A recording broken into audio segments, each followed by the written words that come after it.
Hello दोस्तों, आप सभी का स्वागत है अपने YouTube channel we study point में। हमारे द्वारा आपको 3 क्वेश्चन कमेंट बॉक्स में बताने के लिए कहा गया था, उनका आंसर आज देख लेते हैं।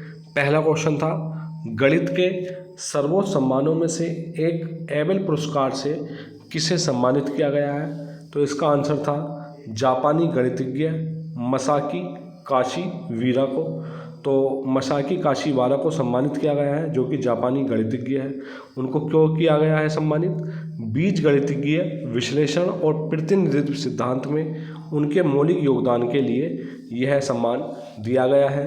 क्वेश्चन दूसरा था, हाल ही में किस राज्य के 5 समुद्र तटों श्रीवर्धन, नागांव, परनाका, गुहागर और लाडघर को प्रतिष्ठित अंतर्राष्ट्रीय ब्लू फ्लैग प्रमाणन प्राप्त हुआ है?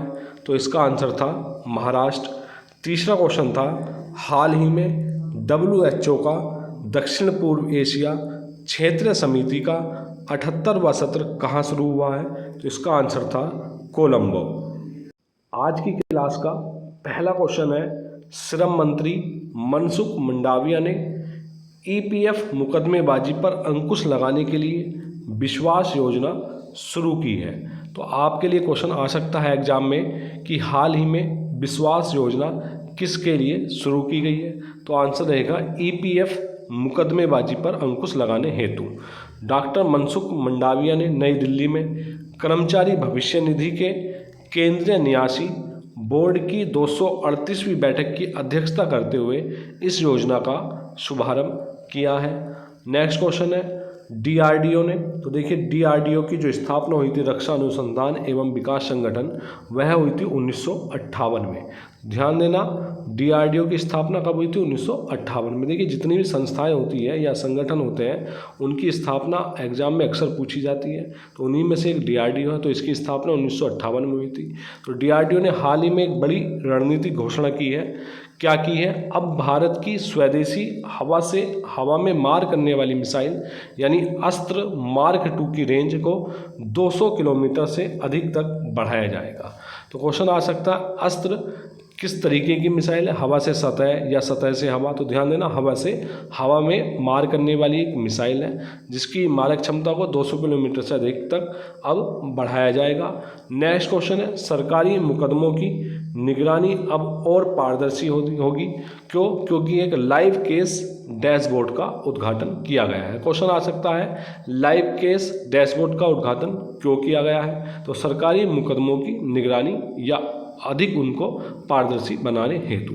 तो इसके लिए केंद्रीय कानून और न्याय मंत्री राज्य मंत्री अर्जुन राम मेघवाल ने नई दिल्ली स्थित शास्त्री भवन में legal information management and briefing system यानी लिम्स के अंतर्गत लाइव केस डैशबोर्ड का उद्घाटन किया है। नेक्स्ट क्वेश्चन है, हाल ही में चर्चा में रही नाइंग जल विद्युत परियोजना कहाँ स्थित है? तो यह है अरुणाचल प्रदेश के सी योमी जिले में। नेक्स्ट क्वेश्चन, पेंशन एवं पेंशनभोगी कल्याण विभाग अगले महीने की 1 से 30 तारीख तक चौथा राष्ट्रव्यापी डिजिटल जीवन प्रमाण पत्र यानी DLC अभियान चलाएगा। नेक्स्ट क्वेश्चन है, देश की खुदरा मुद्रास्फीति इस साल सितंबर में 8 साल के निचले स्तर यानी 1.54% पर आ गई है, जो अगस्त 2025 में कितनी थी? 2.07% से कम है।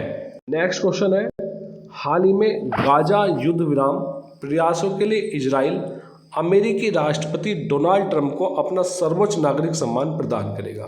तो क्वेश्चन आ सकता है आपके सामने कि हाल ही में किस देश द्वारा अमेरिकी राष्ट्रपति डोनाल्ड ट्रंप को सर्वोच्च नागरिक सम्मान प्रदान किया गया है? तो उसका आंसर रहेगा इजराइल। नेक्स्ट क्वेश्चन है, भारत का पहला और दुनिया का सबसे समर्पित सेमीकंडक्टर इनोवेशन म्यूजियम हैदराबाद में टेक्नोलॉजी चिप इनोवेशन प्रोग्राम यानी T-चिप खोला जाएगा या खोला गया है। नेक्स्ट क्वेश्चन है, सरकार ने सामाजिक सुरक्षा कवरेज को बढ़ावा देने के लिए कर्मचारी नामांकन अभियान 2025 शुरू किया है। इस अभियान का उद्देश्य नियोक्ताओं को स्वेच्छा से पात्र कर्मचारियों की घोषणा और नामांकन के लिए प्रोत्साहन करना है। और इसी का अगला पॉइंट है, यह योजना इस साल 1 नवंबर से अगले साल 30 अप्रैल तक लागू रहेगी। नेक्स्ट क्वेश्चन है, अति महत्वपूर्ण क्वेश्चन है। नेक्स्ट देखिए, हाल ही में जो नाम है यानी गुट निरपेक्ष आंदोलन का जो सम्मेलन होना है वह कहाँ पर हुआ है? 15 से 16 अक्टूबर 2025 को युगांडा के कंपाला में आयोजित हुआ है। तो इसका जो नेतृत्व किया गया है, कहाँ किया गया है? युगांडा के कंपाला में। जो इसका विषय रहा है, साझा वैश्विक समृद्धि के लिए सहयोग को गहरा करना। और गुट निरपेक्ष आंदोलन विकासशील देशों का एक अंतर्राष्ट्रीय मंच है। तो ध्यान देना, क्वेश्चन आ सकता है विकसित देशों का मंच है या विकासशील? तो विकासशील देशों का एक अंतर्राष्ट्रीय मंच है, जिसे 1961 में शीत युद्ध के दौरान स्थापित किया गया था। तो कब स्थापित किया गया था? 1961 में। इसी का अगला पॉइंट है, इसका उद्देश्य जो है, इसका उद्देश्य संयुक्त राज्य अमेरिका और सोवियत संघ जैसे रूस हुआ तो जैसे प्रमुख शक्ति समूहों से स्वतंत्र रहना और साम्राज्यवाद, उपनिवेशवाद और नस्लवाद का विरोध करना था। इसकी मूल अवधारणा 1955 में इंडोनेशिया के बांडुंग में आयोजित एशिया अफ्रीका सम्मेलन हुई चर्चा से उत्पन्न हुई थी। इसकी उत्पत्ति हुई थी इंडोनेशिया के बांडुंग में 1955 में। नेक्स्ट क्वेश्चन है, दक्षिण पूर्वी तुर्की में मानव चेहरे वाला 12,000 साल पुराना स्तंभ मिला है। नेक्स्ट क्वेश्चन, एक हाल ही में दिवस मनाया गया है, विश्व मानसिक स्वास्थ्य दिवस। वह कब मनाया गया है? 10 अक्टूबर को। नेक्स्ट क्वेश्चन है, हाल ही में तेलंगाना ने पर्यटकों की सुरक्षा बढ़ाने के लिए समर्पित पर्यटन पुलिस इकाइयाँ शुरू की है। तो क्वेश्चन आ सकता है, हाल ही में किस राज्य द्वारा पर्यटन पुलिस इकाइयाँ शुरू की गई है? तो उसका आंसर रहेगा तेलंगाना। नेक्स्ट क्वेश्चन है, हाल ही में फिजी ने बाल सुरक्षा बढ़ाने के लिए पहली राष्ट्रीय बाल सुरक्षा नीति शुरू की है। तो आपके सामने क्वेश्चन आ सकता है, हाल ही में किस देश द्वारा पहली राष्ट्रीय बाल सुरक्षा नीति शुरू की गई? तो उसका आंसर रहेगा फिजी। नेक्स्ट क्वेश्चन, बुद्ध के पवित्र अवशेषों को पहली बार प्रदर्शनी के लिए रूस के कलमिकिया गणराज्य ले जाया जाएगा। तो क्वेश्चन आ सकता है, हाल ही में बुद्ध के पवित्र अवशेषों को पहली बार प्रदर्शनी के लिए कहाँ लेकर जाया गया है? तो रूस के कलमिकिया गणराज्य में। संस्कृति मंत्रालय के अनुसार यह प्रदर्शनी 11 से 18 अक्टूबर इस गणराज्य की राजधानी एलिस्टा में आयोजित हो रही है। नेक्स्ट क्वेश्चन है, और नेक्स्ट क्वेश्चन इंपॉर्टेंट है। यह जो है क्वेश्चन दिल्ली घोषणा पत्र से संबंधित है। तो देखिए, दिल्ली घोषणा पत्र किससे संबंधित है? वैश्विक जलवायु से संबंधित है, जो कि 8 से 9 अक्टूबर को नई दिल्ली में आयोजित पहले एराइज सिटीज फोरम 2025 का प्रमुख परिणाम बनकर उभरा है। तो क्वेश्चन आ सकता है, पहला एराइज सिटीज फोरम 2025 कहाँ हुआ है? फोरम 2025 नई दिल्ली में। इसमें दिल्ली घोषणा पत्र को स्वीकार किया गया है कि दिल्ली घोषणा पत्र ने COP 30 में वैश्विक दक्षिणी शहरों को ऊंचा स्थान दिलाया है। इसी में वैश्विक जलवायु लक्ष्यों के लिए स्थानीय कार्रवाई पर दिल्ली घोषणा पत्र को नई दिल्ली में आयोजित पहले एराइज सिटीज फोरम में अपनाया गया। मैंने भी आपको ऊपर बताया, जो जलवायु कूटनीति के लिए एक महत्वपूर्ण क्षण था। इसी का नेक्स्ट पॉइंट है, यह घोषणा पत्र वैश्विक दक्षिण की शहरी आवाज़ को मजबूत करता है और स्थानीय सरकारों को वैश्विक जलवायु व्यवस्था में प्रमुख भागीदार के रूप में मान्यता देने का आह्वान करता है। आप सभी को यह सारी बातें लिखनी नहीं है, केवल आप इम्पोर्टेंट पॉइंट इसमें लिखेंगे। पहला एराइज सिटीज फोरम 2025 का आयोजित हुआ नई दिल्ली में, जिसमें दिल्ली घोषणा पत्र को अपनाया गया है। और इस दिल्ली घोषणा पत्र को ब्राज़ील के बेलम में आयोजित COP 13 को सौंपा जाएगा, इस दिल्ली घोषणा पत्र को। नेक्स्ट क्वेश्चन है, वेरी इंपॉर्टेंट है, स्पार्क 4.0। यह क्या है? देखिए, सरकार ने देश के आयुर्वेद स्नातक छात्रों में वैज्ञानिक जिज्ञासा और शोध योग्यता को बढ़ावा देने के उद्देश्य से स्पार्क 4.0 की घोषणा की गई है। तो आपसे डायरेक्ट क्वेश्चन पूछा जा सकता है, स्पार्क 4.0 क्या है?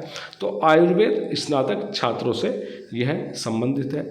इस कार्यक्रम के तहत राष्ट्रीय भारतीय चिकित्सा पद्धति आयोग यानी NCISM द्वारा मान्यता प्राप्त महाविद्यालयों के आयुर्वेदिक चिकित्सा एवं शल्य चिकित्सा स्नातक के 300 छात्रों को 50,000 रुपये की छात्रवृत्ति इसमें मिलेगी।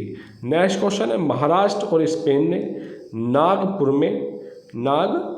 में विश्व स्तरीय कन्वेंशन सेंटर स्थापित करने के लिए समझौता ज्ञापन पर हस्ताक्षर किए हैं। तो क्वेश्चन आ सकता है, हाल ही में महाराष्ट्र द्वारा किस देश के साथ विश्व स्तरीय कन्वेंशन सेंटर स्थापित करने के लिए समझौता ज्ञापन पर हस्ताक्षर किए गए हैं? तो आंसर रहेगा स्पेन। और कहाँ पर? नागपुर में। आपके लिए आज के प्रश्न है, हाल ही में भारत के पहले सेमीकंडक्टर नवाचार संग्रहालय का उद्घाटन कहाँ हुआ है? जो भी आपको हमने ऊपर बताया है। नेक्स्ट क्वेश्चन, हाल ही में किसे आरबीआई का कार्यकारी निदेशक नियुक्त किया गया है? और नेक्स्ट क्वेश्चन है, दुनिया की सबसे बड़ी एआई और टेक्नोलॉजी प्रदर्शनी GITX कहाँ शुरू हुई है?